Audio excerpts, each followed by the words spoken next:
O calor pode ser definido como a qualidade de energia que é trocada entre dois corpos em virtude da diferença de temperatura existe entre eles. Essa energia sempre flui do corpo de maior para o de menor temperatura até que o equilíbrio térmico seja atingido, isto é, as temperaturas do corpo sejam iguais.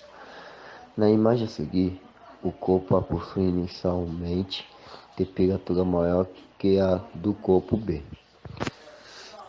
TA mais TB, por isso o calor passa de A para B. Tipos de calor, dependendo do que ocorre com um corpo qualquer ao receber calor. Essa grandeza poderá ser dominada de calor sensível ou latente. Calor sensível. Quantidade de calor que é retirada ou fornecida a um corpo e é capaz apenas de gerar variação de temperatura. A determinação de quantidade de calor sensível é feita pela equação QS igual M vezes C vezes ΔT. S. Quantidade de calor sensível. M. Massa de substância aquecida ou resfriada. C. Calor específico da substância. Isso é, a grandeza que determina a quantidade de calor necessária para 1 grama de substância eleve a temperatura em 1 grau Celsius. ΔT. Variação de temperatura. Calor latente. Quantidade de calor que é fornecido ou retirado de um corpo e gera mudança de estado físico. Para que o calor seja denominado latente, é necessário que o corpo esteja na temperatura exata da mudança de estado físico. A determinação da quantidade de calor latente é dada pela equação QL igual a M vezes L.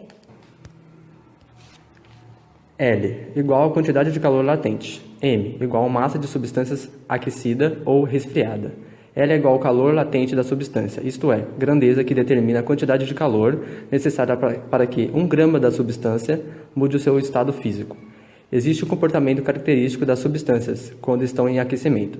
Para entendermos isso, imagine uma determinada quantidade de gelo a uma temperatura inicial de menos 10 graus Celsius. Ao iniciar o aquecimento, todo o calor fornecido é utilizado pela substância para elevar a sua temperatura e atingir o ponto de fusão 0 graus Celsius.